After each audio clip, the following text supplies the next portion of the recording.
Bonjour mesdames et messieurs, in this video I want to show you a very important secret about dodge and burn into Lightroom. Bonjour mesdames et messieurs. So dodge and burn is one of the key features of Lightroom and the ability to do local retouching.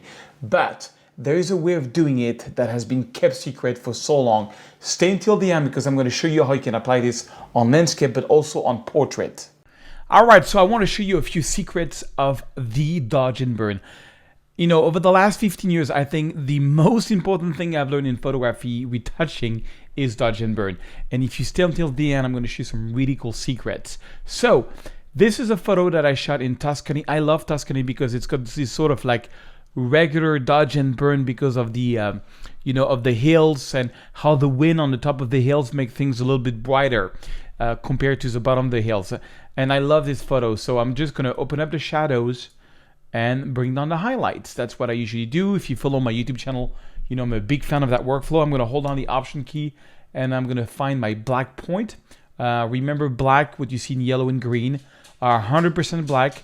And by the way, if I'm going a little too fast, below this video you will find a free Lightroom course and a free Photoshop course, 1 hour each, that will get you up and started in Lightroom and Photoshop. Completely free. All I'm asking is your email in exchange so I can harass you for the rest of your life. I'm just kidding. Now you'll get this course for free. They are amazing. So I'm going to do the same thing with the white. I'm going to move here to the right. I'm going to do my white point. So already we can see that, this was a raw file. Raw files are sometimes they almost look like black and white. It's kind of crazy. The white balance.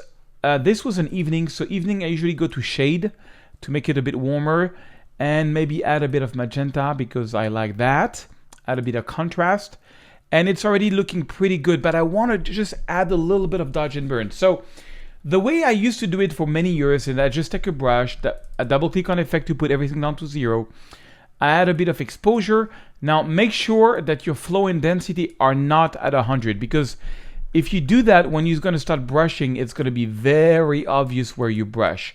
And it's not going to be natural. So let me delete that. But check this out. If now I go in the 60s, back in the 60s, now when I start brushing, it's a lot more subtle. Okay? So the idea of dodge and burn is you want to add local contrast. You look for areas which are bright and you are making them a little bit brighter. And it's kind of cool. It's cool and it really makes the photo pop. I mean, the key is not to overdo it. So that's what I've been doing for years, but I'll show you a really cool trick that goes much faster. And I have to be honest on this. I saw somebody doing it on a YouTube video. I forgot who it was. I saw it was genius. And I'm so sorry I don't remember, so I cannot shout out. But if you are watching this, you're like, oh, but this is me who invented this.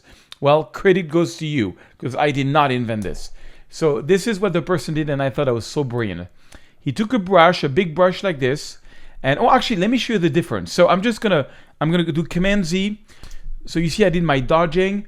Usually I make sure that here I don't go over 0.46, not 0.5 because it just looks too fake.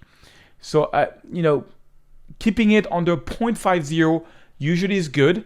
But, sometimes you're like, yeah, but do I need to dodge here? Where do I dodge?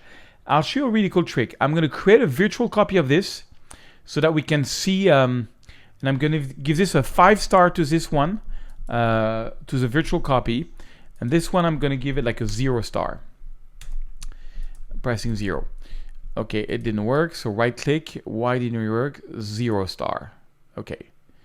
Okay, 0-star and 5-star. On this one, I'm just going to erase what I did here. Okay, so no dodging. And I'm going to take a brush and I'm going to put even the flow and density a little higher on this one. And I'm just going to brush everywhere. Everywhere, not on the sky, but just on the grass. Everywhere. And I'm done. Beautiful dodging, isn't it? No, but here's the trick. Range mask off. If you go to luminance, now check this out. If I move the range to the right, only in certain spot is the white going to stay. So you get a much, it's kind of the same result. So this is with dodging by hand, and this is this technique. You get a more natural result and it's really fast. And you can do the same thing with the burn brush. So you click new, you go the opposite, you make it darker, very strong, and you brush everywhere. Boom. You make everything dark, like this, and then you go range mask off luminance, and you lower this. And you can see that it only up, so maybe here it's a little strong, so I can always back that down, the overall brush. But what it does, it's basically, it just keeps the black only in the black part. Check this out, before the brush strokes, after the brush strokes. I think it makes a huge difference. So on this one, I don't recommend it to do on the sky. On the sky, the only thing I want to do in the sky is I just want to dodge it a little bit. So I'm going to create a new brush, double click on effect, just add a bit of exposure, add a bit of magenta, and I'm going to make this a little bit brighter here, just here where the trees are. And then I'm going to take a gradient and I'm going to make the top of the sky a bit darker. So double click on effect, double click on effect puts everything down to 0, and then exposure, maybe add a bit of blue. And voila, oops, voila, kind of like that. I still think the sky is a little too bright. Oh, I erased my gradients. Ah, la la la la la la. Okay, now that's, yeah, I like a bit of drama in the sky, just a little tiny bit of drama. I like it. Some people like sky like this, you know, that is me. This is like Eric Alma's sky. This is me. If you know Eric Almas, I love his sky. He's got like very sort of diffuse kind of sky. Let me reset this one so you can see the before. So that's the before, a very dull raw file, and that's where we are. Much more dramatic, you know. And if you think it's too much, you can always take the brush and, you know, take the different values there and just lower that value and take the other value, which is the, oh, this one was actually at 0. So let me do it a little bit. Okay, and yeah, it's just a really cool way. Let me show you on another example.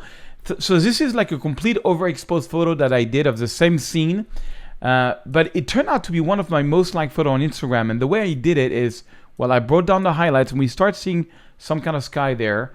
I opened the shadows, not too much, and then I did my black point and my white point like this. And then I did a bit of a gradient on the sky like this. Double click on effect. I lower the sky a little bit here. Maybe add a bit of blue. All right. And then let's do the same trick. So we take a brush, double click here on effect. All right. And I'm just going to brush here with some really white value. Let's go crazy. Flow intensity, full blast. Let's brush everywhere here. We make it bright, and then we go to luminance range, and then we bring this down so that it only affects the very bright areas. Okay, let's do the same thing new, and then this time we take a dark brush.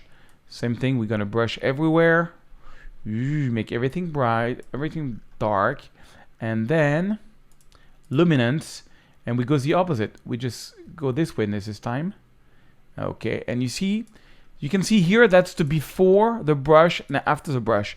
You see just how it makes the bottom of the photo pop a lot. Okay, I think now that I've made it pop, I want to make it much more warm. So I'm going to add, make it really, because it was really sunny that day. And I think what I ended up doing is making another gradient. I ended up making the top of the photo really dark. That's what I did. It's not very natural, but it was one of my most liked photos last year. So something like this. So let's see here. We're going to create a virtual copy. So you can see the before. Okay, that's the before. And that's the after. I just love the clouds how they are. I think it's a powerful composition. And it even works on portrait.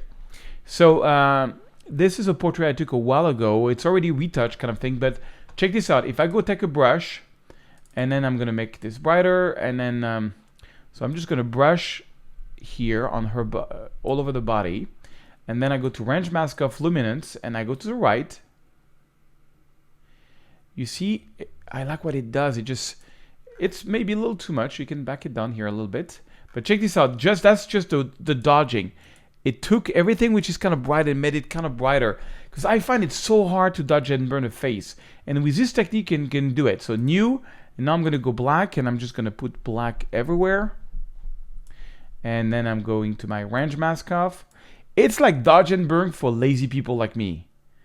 And check this out. Look how golden the face and how more before, after. Look how really powerful that is. Guys, don't forget, if you like this, give me a little like.